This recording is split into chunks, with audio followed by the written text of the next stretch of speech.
Good day. My name is Dan. For our 5-minute lessons with Dan, we will talk about processes, information, and work environment.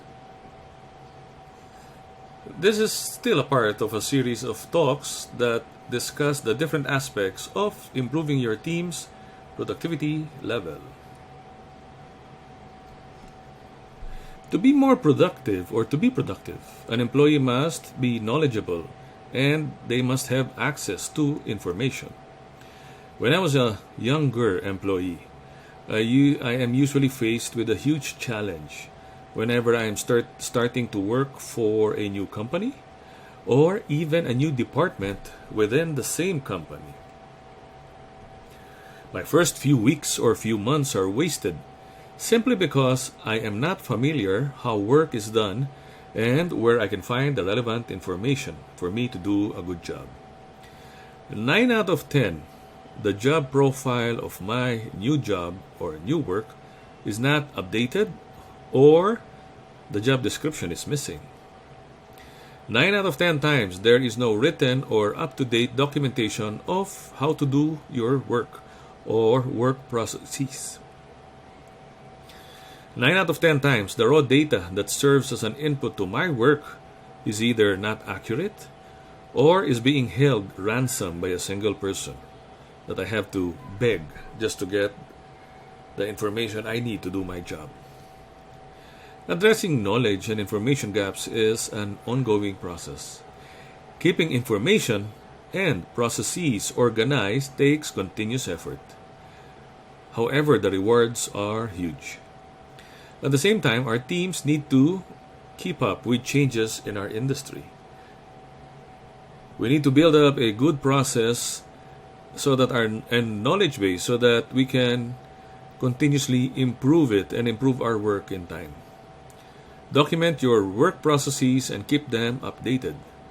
This will help new hires get up to speed with the things that they have to do.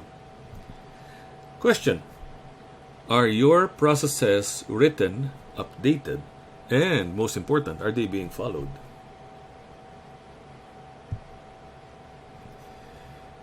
Inefficient workflows or work processes is a major productivity drain. If you're not mindful, your team can spend more time trying to figure out how to do their job rather than actually doing their job. This is a common problem.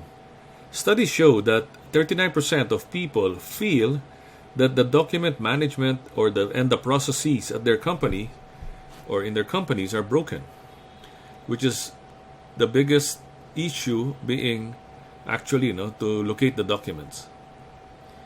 Even worse, there are companies that don't bother documenting their process or don't bother creating a filing system to properly store and retrieve relevant information. Another 55% of newly hired people say that they don't get access to the tools and documents they need during onboarding.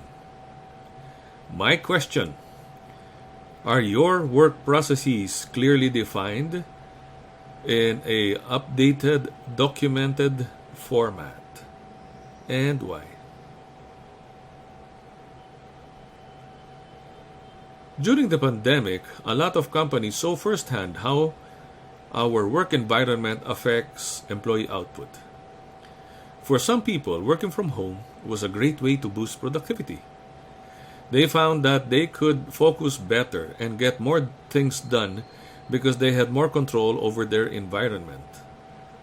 Oftentimes, workplace conditions were more comfortable. This is the flip side. And it was easier to limit interruptions at work rather than at home.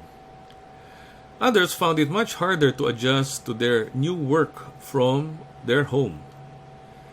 Household distractions made it very hard to focus. Many were unable to create a dedicated workspace, a nook, a corner office in your home. Here are a few things that you have to consider when setting up a work environment that is conducive to productivity. Number 1, furniture. Is the furniture comfortable? Can you sit in that chair for an hour and a half, comfortably? Is the height of the table just right? Lighting. Is the lighting just right that it does not strain your eyes? Is the workspace void of noise and distractions? Question. What other factors needs to be taken into consideration when working from home? Thank you very much for watching our 5-minute lesson for the day. Stay tuned for more lessons.